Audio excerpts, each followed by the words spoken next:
Okay, so we are finally doing it, the Ask Me Anything podcast, and I am joined with Jon Cross. He is phenomenal, and he was actually the first.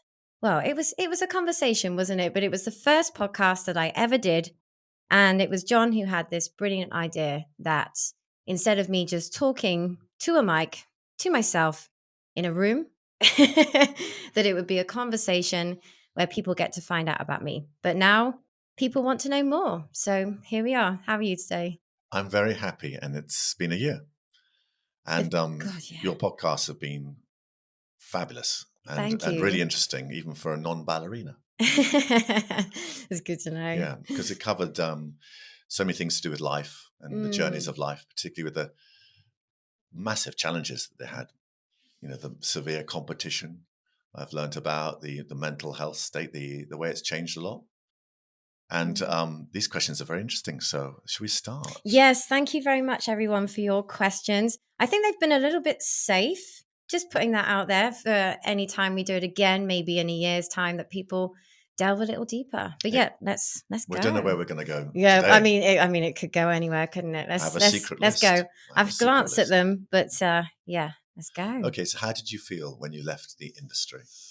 God, I mean, I can take myself there immediately, and I just remember walking out of the building and being filled with relief. And I definitely spoke about that on the first one. But on reflection, through everything that I've learned over the last year about myself, I think that what I did was I protected myself with this feeling of relief to mask the fact that I was really, really upset. And it was just a way to cope with it. So, I'd made this really quite impulsive decision to leave. And I had to go with it. I'd made that decision. And I guess the only way to cope with it was to mask it. So previously, I'd been absolutely going, I was fine. I made a really good decision. From my recent learnings, yeah, there's an element of regret. And it's something that I'm working through. Was it a touch premature? It was. Hmm. Yeah. I think, and one of the reasons why I'm doing this and studying is because I didn't feel I had that chance to speak out, external from the ballet company, someone who I could go to and say, I'm struggling, something is going on with me, and I just don't know how to work through it. And they would be able to help me. It was really, really difficult to know what to do. And I'm quite avoidant at times. So I thought, it's not working. I'm going to get away. I need to get away. And that was probably one of the only things that was going through my mind at that time. So from all the many podcasts, what have you learnt that could have helped you back then? Oh, I think it's the resilience thing. I think also, I think my mindset wasn't, I mean, no, I know my mindset was not as strong as it is now. And I find it really, really inspiring that performers are going, sometimes I still get turned away from jobs. I still don't get bookings. And I go, all right, I'm going to continue on. I'm still going to push that mentality. And I would crumble under pressure. So I think that's been really, really lovely to hear. So they helped you when you became a freelancer. Definitely, Yeah. yeah. What do you think of the qualities that it gave you in a nutshell? What are the top 3 things that it gave you as armor for becoming a freelancer? And I think the dedication, the Mm. discipline, also the work ethic. I There's no two ways about it. I'm a workaholic. Even with editing a podcast, I could be working until midnight, and my husband is saying, stop. You've been working for too long, and I become so consumed by something when I really, really love it. So I think that work ethic. I think it doesn't just come from the dance company. It's my upbringing as well. That sort of perfectionism, although there is no such thing as perfect, we all know that, but I do certainly strive for being the best that I can be. And I think growing up having that expectation from my parents and from my dance teachers into the dance school, into the company, and it's kind of who I am. So when someone's saying to me, you're working too hard, I'm like, am I? Yes. I don't know. Yeah. So from being a ballerina, what was it like to enter the world of cabaret and alternative performance? It was very freeing. Mm. Yeah. I think that ballet is very structured, and there's a lot of comfort in that. That, it's all very well choreographed, and you have the same ballets coming around. You've got your Romeo and Juliet, you've got your Swan Lake, and it comes around and it's like a revival, and you go, okay, so these are the steps, let's just rehearse them to make sure that they're correct, and we move on. But when you're in the cabaret and alternative scene, it's like you've got your own ideas, Mm. your own ways to be creative. Go do And you it. also have to create an act, Yeah. don't you? You're actually in charge of the ingredients of what your performance is all about. Yeah, and the choreography. So, I think I said in one of my first podcasts, you can just go, well, my right leg goes up higher, so I'll just keep kicking that one, sod the left side. Absolutely. So, with those two different worlds that you've experienced, what inspires you now? It's it's the combination of the two. I think the classical ballet will always inspire me. It always has my heart, and the music, it does something. I find it really similar to trance actually, which I think you'll find interesting. There's so many layers to a song or a track, and I find them quite similar. So classical ballet and the musical element of that, I love. The burlesque, the cabaret, the slightly alternative. It was a way to be expressive of the person that in ballet you have to keep hidden. Mm. So to be able to just go, "This is me. Take it or leave it." You So, know? so who in the world of cabaret do you really aspire to be as a performer, as the way that your attire is designed? Do you know what? In the beginning, I would have said Dita Von Teese because I loved Mm. all the sparkles and all of that, and I loved the traditional element to it. But a girl who was on my podcast recently, Cleopatra, Mm. she just blows the shit wide open with her creativity, and she's sort of created new ways of expressing yourself within that burlesque industry. Mm. She's probably not the first and won't be the last, but I'm in awe of her when she's on stage. She's just, this is me, and she's drop splitting from heights. She's throwing herself around, and she is just being totally authentically her. And I find that to be really inspiring. Mm. How did you find the transition, both with finance and not knowing how to start, when you left the sheltered world of being a ballerina into being a cabaret artist? God, I mean, I did have some money savings from the dance company, Mm. so I was lucky in that sense. I think we spoke on the first podcast about my phones for you stints, Mm. trying to find my feet, and I think that's what it is. It's finding your feet and going into the dance teaching, trying to again find my way. It all had money behind it, not a lot, but I'm okay with money. I've certainly got better, but I was kind of throw myself into things, and I guess finance wasn't something I really thought about until now. I was just like, I want to do this. That was as far as my mind kind of went with Yeah. it. Well, I enjoyed being picked up in your Lamborghini. That was great from the train station. Yes, let's say it was that. It was a Lamborghini. So, with all the ups and downs in life, how do you deal with it? When you wake up in the morning and you're flat as a pancake, what are your tools for facing the day and cheering yourself up? Well, yesterday it was going to Thorpe Park. That's an adrenaline Ooh, rush. okay. Ooh, but then I wouldn't say it's how I would start the day generally. But do you find you have uh, ups and down days, and how do you deal with it? Yeah, of course. I mean, the days when I'm feeling more flat, I try to literally connect with the earth. I really, really enjoy. I'm at one with the floor. I don't know why, but I just if I'm feeling overwhelmed, I tend to just lie on the floor for several minutes and I just close my eyes. I guess that's sort of a form of meditation. Mm. And I will just really feel my body on the floor, and it can feel really, really heavy. And then I just, it makes me a little lethargic, but I kind of like the grounding Where do you get your that it gives inspiration you. to learn this? Is I there a don't, podcast you can recommend that works really well for you? do you know, it wasn't even a podcast. It was just something that I did. And all credit to my daughter, my feisty, lovable little Mm. thing. She was pushing me, as all mothers, all parents know, to the limits. And I said, I need to go and lie down for a moment. And normally I would go and lie down on the bed, but I couldn't make it there. I was so overwhelmed and a bit angry, and I lay down Mm. on the floor. And it was so instant how I just felt connected again.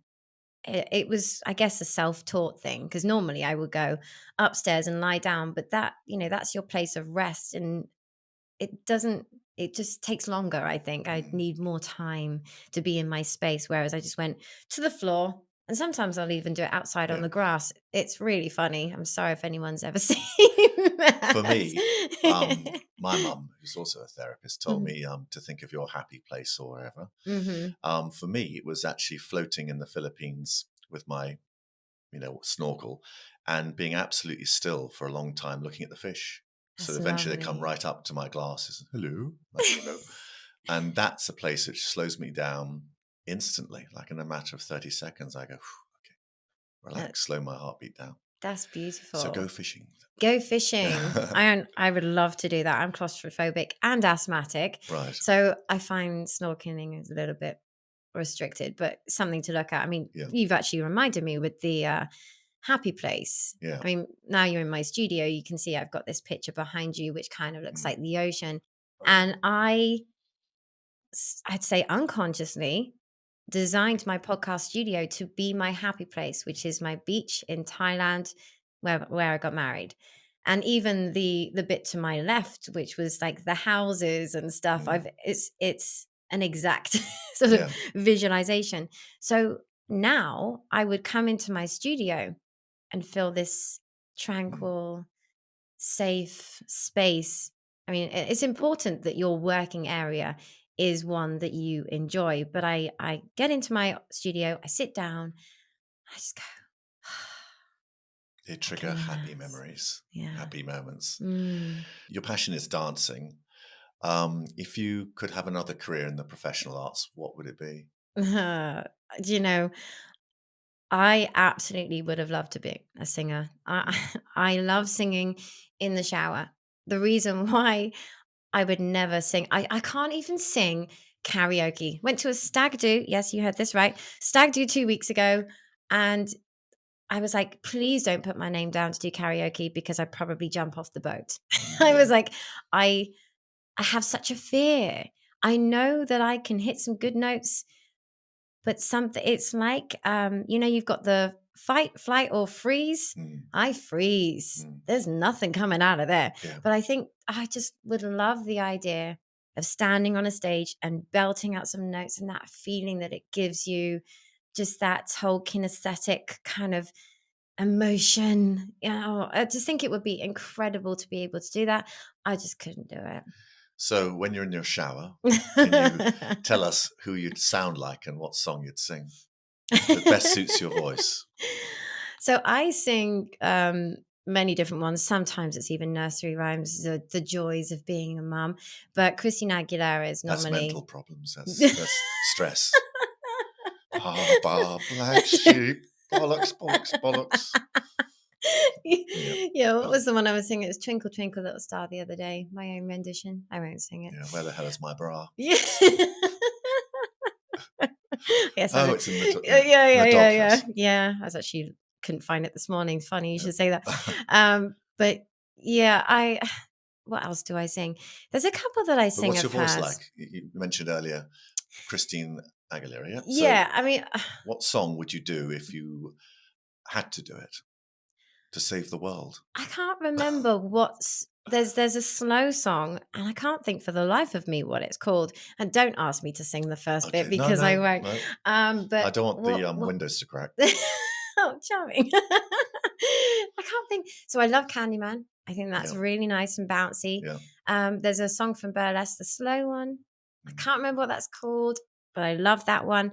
But there's a really love one. Oh God, that's gonna annoy me now. It's gone. Do you know? We will press stop, and I'll go, oh damn it! That's what it's called. If I do remember, I will put it in the show notes. All right. Okay. Well, you've interviewed so many industry people. What kind of careers do you see people drifting into after they leave the stage? So it's an interesting one. And when that question was sent through, I was like, oh, I don't know how to answer that one. But I think everyone's different and everybody has a different journey. But the thing I've noticed is that people usually do either what I did, an overcorrection of I'm going to do something the complete opposite to what I was doing because I need to get the hell away, or they want to stay within the industry because they loved it so much. So they end up being teachers or ballet mistresses or choreographers or sort It's of their staying comfort there. zone, isn't it? Yeah, It's, yeah. definitely.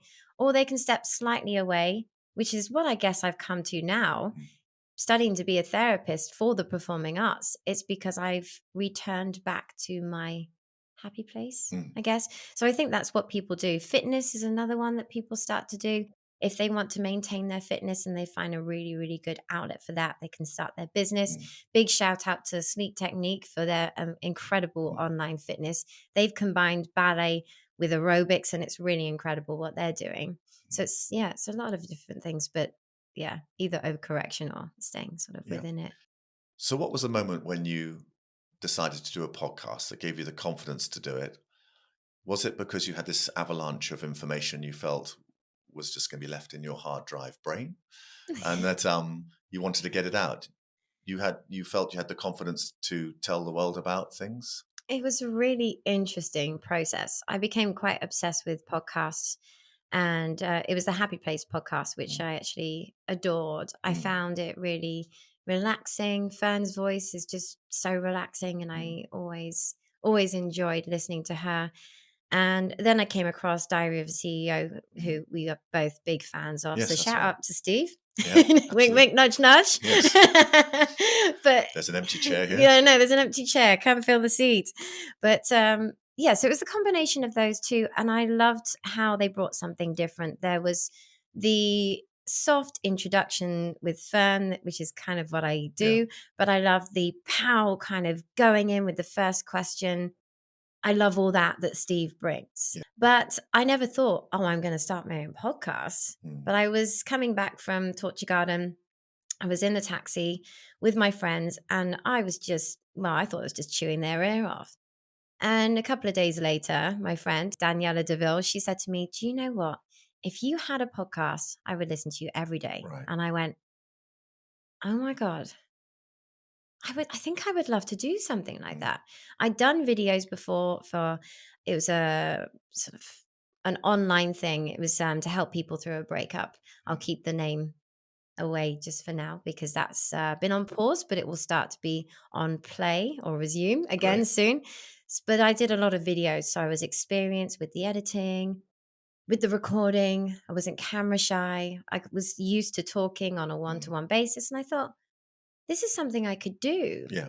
And I just kind of ran with it. And it wasn't that long that you got in touch with me and you're like, hey, it's been so long. I've been really enjoying your modeling. I was like, well, I'm not doing that anymore. This is what I'm doing. Mm. And then it wasn't that long before we got together and started to talk about it. But yeah, I had sort of a reality check, I guess, when someone said, oh, this is something you could do. I was like, do you know what? I Yeah. think I can. And I haven't looked back And since. you get that Love wave it. of confidence when you feel something's right for you, don't you? You get excitement. Mm.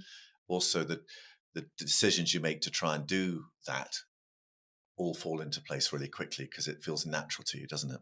Yeah, and I was Mm. watching something called The Secret. Not sure if anyone's watched that, but I highly recommend. It just What is the reminds you. secrets? So it's sort of it's all about the universe, but it's not just as simple as you think that you think about something, you want something, you get it. You have to physically put yourself in alignment with the things that you want in your life. And I was starting to do that. I knew that I wanted to combine working with dancers and maybe a talking therapy, and that was all coming together. And then this podcast, it was sort of the same. I was like, well, I want to be involved with the arts. Why don't I actually speak to people of the arts? Mm. Why don't I really, really take hold of this? And it all slotted into place. I've had everyone I've asked has said yes. Mm. They see that it's something good. And it's just been, I'm putting my touching wood here. It's been an effortless journey so far. Mm. So the next question we've got actually is on that topic. Who are the top three favorite creative artistic talents that you would love to interview on this show? I'm going to be an absolute rebel because I can't, I can't choose three. But also, I've been really lucky because there have been a few people that I've really wanted to have on my show, people like David Bintley or Mm. Sir David Bintley? And he said yes.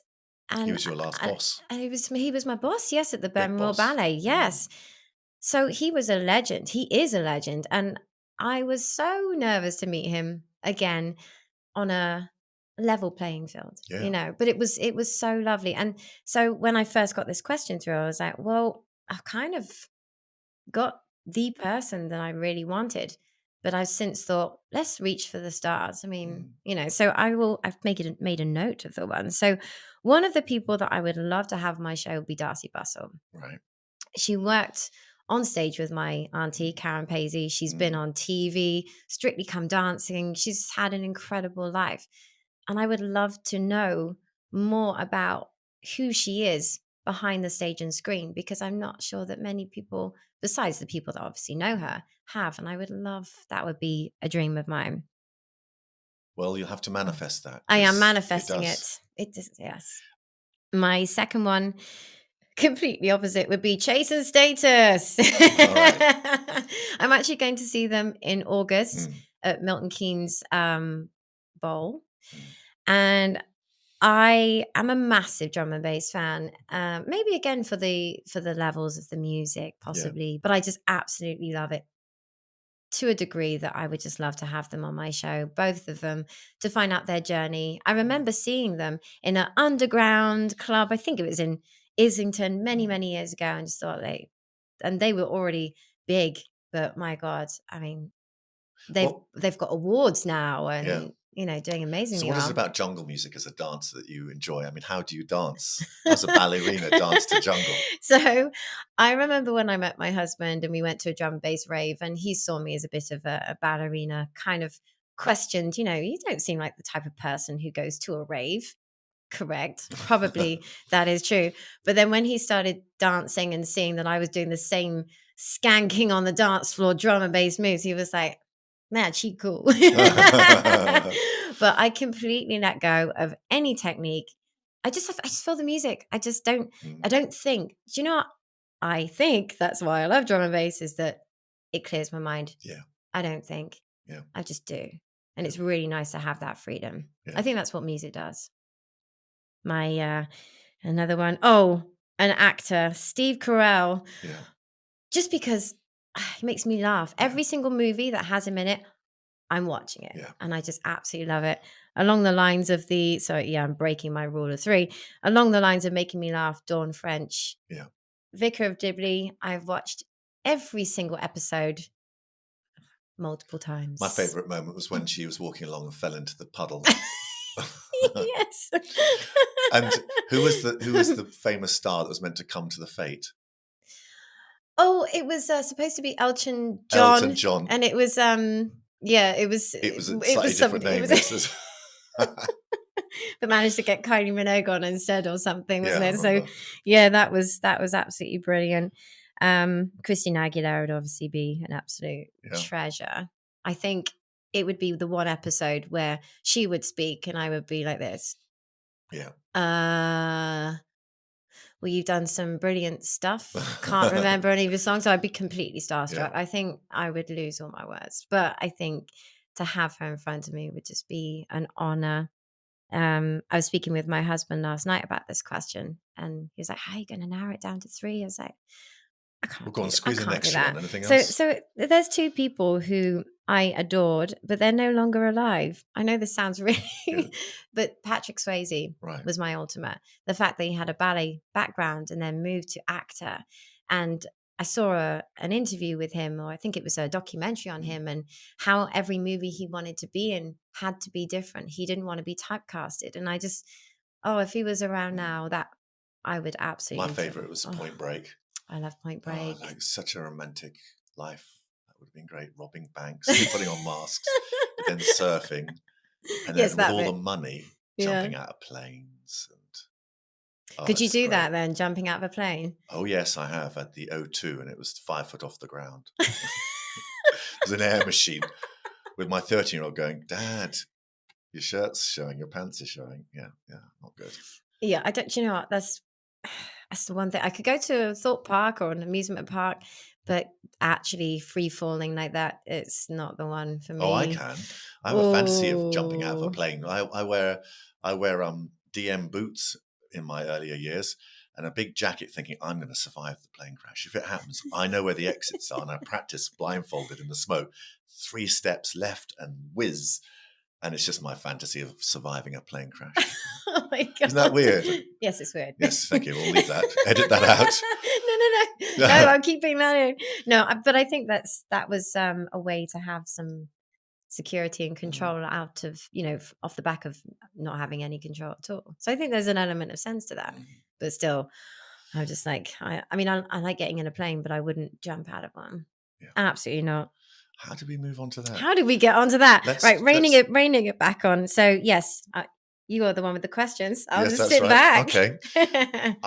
Little bit of me. My biggest moment in my life was playing Amnesia in Ibiza for the Kevin and Perry film, Oh. and playing Follow Me on my synthesizers, which, by the way, when they were filming, the foam machine got stuck on constant and it filled up the whole club. We had to stop filming, and all my keyboards sunk under this sticky white candy floss liquid. When it dried, you pressed a key and it stayed there on the keyboard.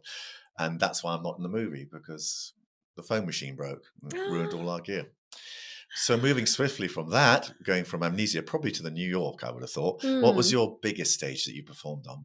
Yeah, you're right. It was, in New York, Lincoln Center. It was the American Ballet How big is Theatre. this I place? couldn't tell you how big it was, but all I knew is when I walked into the courtyard where there's the American Ballet School building. So I'm looking into the courtyard. It's been many years. I'm sorry Mm. to anyone who lives there. Goes, Candi, that's wrong. But I remember it being on the right hand side, but also the ABT was in front of me, and there was New York City Ballet was to the side, I believe. But the fact that there were 2 theaters within that one bit, Mm. and it was magic. Mm. Even just walking on, I was just like, the legends that have walked this route into the building, and just everything about it. It Can we was break it down a bit? Go on then. So obviously, everyone who doesn't do performance and doesn't have a background in performing on a huge stage, what's the lead up to it? How do you deal with the nerves that afternoon before the performance? And what's the moment like when you're just about to go on stage? I mean, I would actually, I mean, like sometimes when I'm doing the podcast, I get quite nervous and I stutter and I make mistakes and I fiddle and stuff like that and make mistakes. I mean, what was it like gearing up for walking out on stage? And then what was the moment like when that massive orchestra kicks in, Mm. It depends what dance you're doing. That particular episode, it was the Two Pigeons was the ballet, and I had to do this little solo bit, and I had to look at the conductor, who I believe was Paul Murphy, who I've had on my show, Mm, and we had to get the timing right for the first jump. So I was nervous halfway through the ballet more than at the beginning, if yeah, that makes sense, just because I knew that was sort of to my, get the timing right oh because you were yeah, triggering a whole orchestra. yeah, so it was just a moment of Mm, it depends. I mean, if I was running on to do something at the very beginning of a ballet, I think it was Beauty and the Beast. I was like the vixen, so I had to do with this very sort of foxy solo mm, thing, and I remember being nervous for that, but trying to take myself back to the preparation. Breathing is everything, mm, and being calm, but also being very, very warm, making sure that you don't go onto the stage cold, because yeah, the fear of not being able to execute the steps. Yeah. and damaging muscles. Oh yeah, Yeah, yeah. So as long as I'd done my run around the stage a few times mm, before the show started, jumping around, but then calming. But I was always going over on my shoes, keeping my mm. ankles warm, wearing ankle warmers or anything, big Right. big socks to keep my feet almost hot so that they were ready to go. Right. So But if not a flash dance accessory then. I thought it was just well, an 80s awful yeah, I mean, thing. it probably belonged in the I 80s, but see. yeah, I made it work. So I didn't Yeah, notice but I that. whipped Okay. them off literally Yeah. seconds before it's due to go on. That's a question. Did you ever go on stage with a leg warmer? No, nearly, but no. No. I've seen some funny things though with going on stage. It just reminded me of a memory when someone's point shoe actually ran off and then we were running around. It's like, how are we going to pick up this bloody Yes, shoe? yes, it could flick off, couldn't it? It really could do, particularly the spinning. Well, yeah, and that's the thing. It's not just about the performance itself. It's, are my shoes right?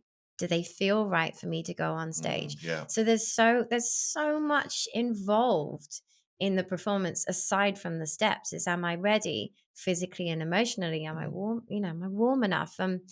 But for me, it was the breathing. And as I developed stage fright, I was not doing any of those things. Right. So None of those things. I was not no. thinking clearly at all. So what was the funniest moment that happened? Whether it be something going wrong or something flying off like a prop while you're on stage. Any funny moments that happened? Even if it wasn't you that did it.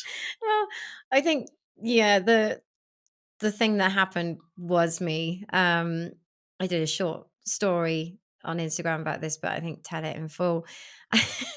so Swan Lake Act 4. There's been 3 acts. You're kind of tired. Not that I'm making any excuses here. So I was one of the signets, which is one of the 4. Da, da, da, da, da, da, da. Yeah. So we'd done that. That all went well. I had my Auntie Karen in the audience, my mum, my brother, my dad, my nan, I think, my boyfriend at the time, whoever that was.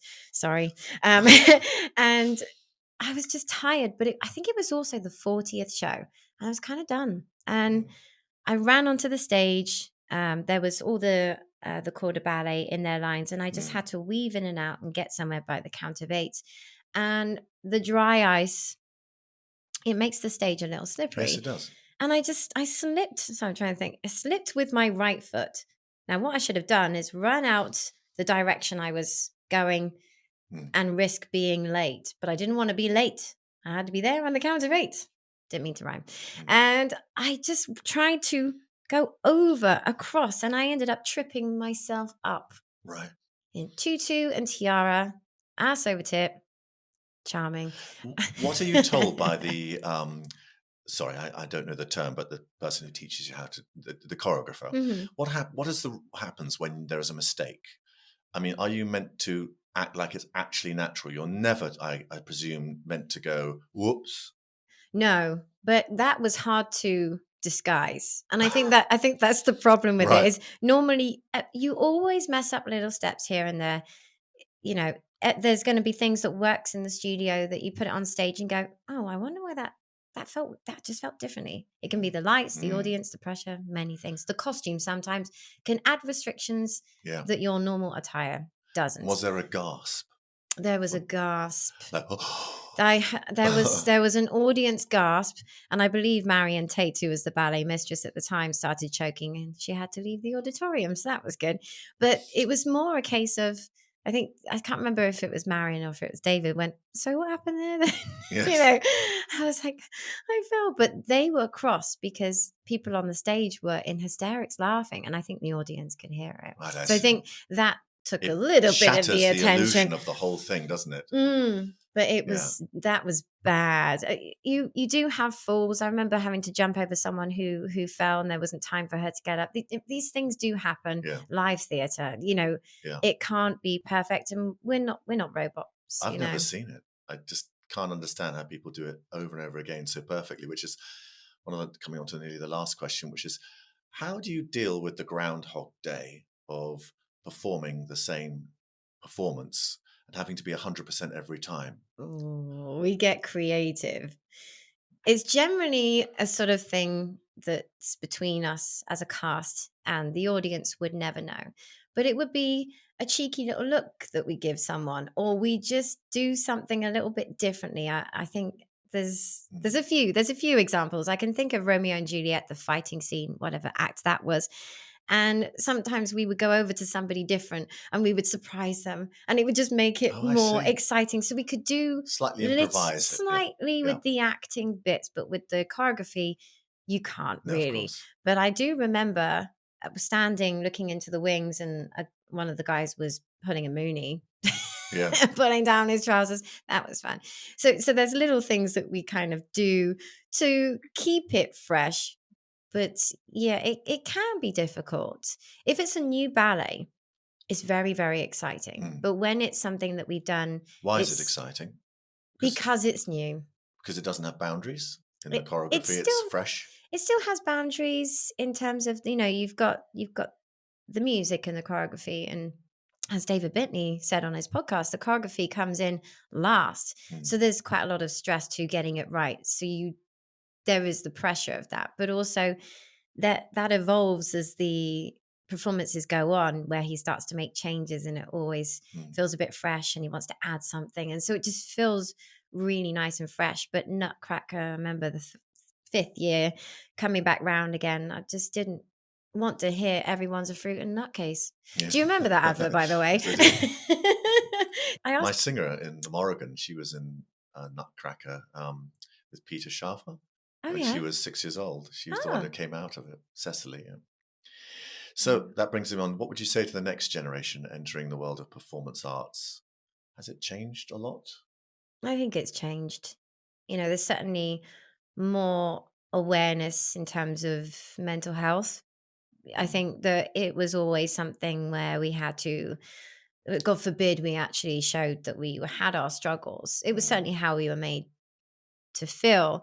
But I mean, I can't speak for all the teachers and choreographers and dancers out there, but I do think that that has been a positive change. And so I'd say, if you are struggling, speak out. It Mm. doesn't have to be to the teacher that you have maybe an issue with, or the choreographer, or whoever it is, but someone external. We do have things Mm. out there, or just, sometimes you can have a class full of dancers who are struggling and no one speaks. But what if you were to have a bit more of a community feel to it? Mm. But then there's also, you're in competition with each other. It's a tough one. I think I was very much looking at my peers and comparing myself, and I improved and got the job in the company when I stopped doing that. I was all about, I wanted to be better, even if it was only 1% Mm. better, but every single day, what can I do better? And Mm. that is what I did, just all the time. Little changes, little tweaks. Can I just turn this out a little bit more? My Mm. supporting leg, can I hold this balance a fraction Mm. longer? So I was just always competing with myself, I Mm. guess. And that was very, very healthy. And I would check in, say if I was doing something from the corner, but I wasn't the first one, I may look at someone and go, "Oh, I love the way that she did this thing with her arms. That was Mm. beautiful." But instead of going, "Oh, well, she's got really nice arms," and just go, "I love that.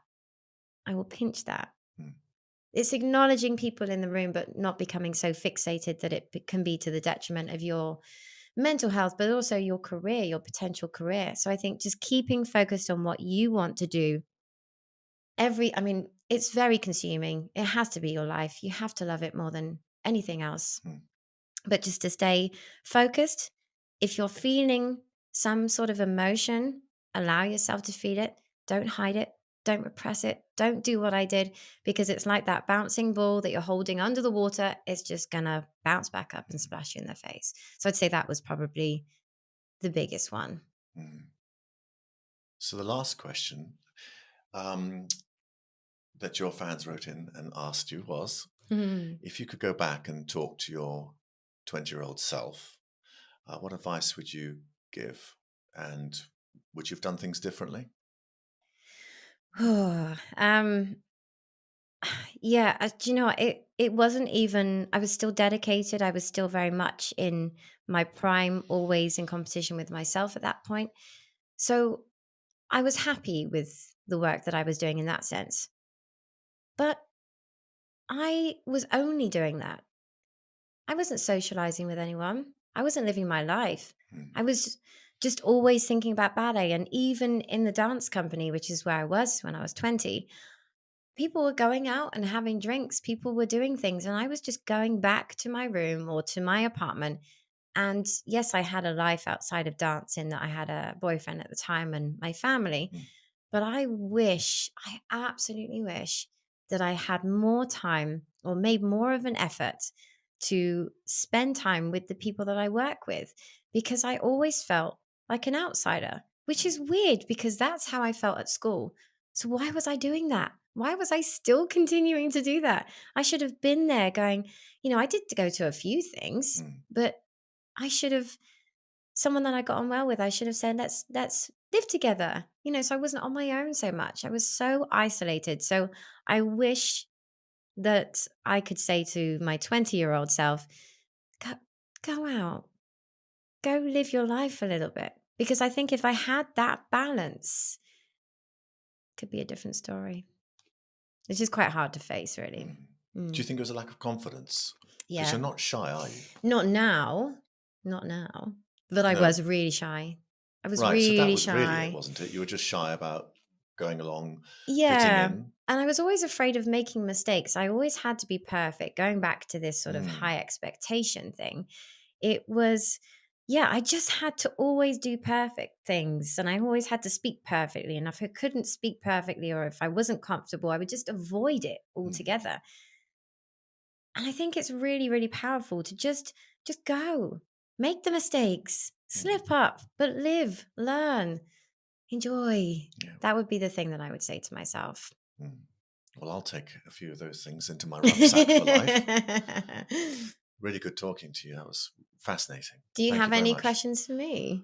Oh, put me on the spot there. Go on. Um, what is the next page you're going to turn in your life? What will you be doing?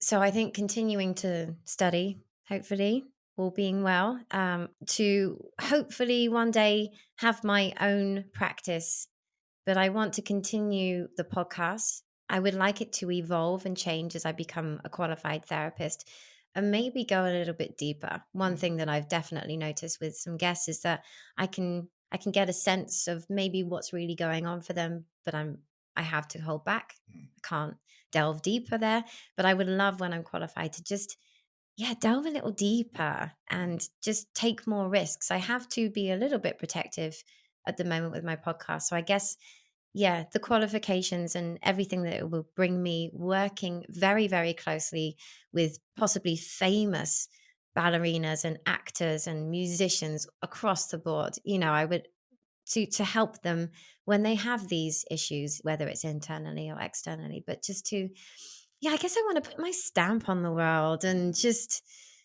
say, Candy was, therapist to all of the performing arts. Well, you're I would just certainly love putting it. yourself on the map I with hope your so. wonderful backstage pass. So good luck with it. That's wonderful. Keep up Thank this you. wonderfully intuitive and very helpful and entertaining podcast. Thank you. And it's been so lovely to have you back. And Mm. almost a year on, have you felt there's been a difference in our conversation? Because I have. Will you make better tea? It was his tea bag. Thank you. We'll leave it at that. Thank you so much, John. You're brilliant. A very, very big thank you to John. He is so wonderful. And he has the most amazing voice, doesn't he? Who thinks that John should have his own podcast? Yeah, me too. And thank you to all of you who sent in the questions. I really, really appreciate it. I will be doing another one in about a year's time. And, feel free to dig a little deeper. I mean, it was all quite dance related and, related around my podcast, which is great. I'm happy to answer those questions. But I didn't know if you wanted to know more about me as a person or, just things like that. But thank you very, very much. Please keep supporting the podcast and subscribing and following and commenting and sharing and doing all the wonderful things that you're doing because it really helps to boost the show. And I'm absolutely loving being a podcast host and having a very supportive platform for the performing arts. Thank you so much for all of your support. Keep it coming.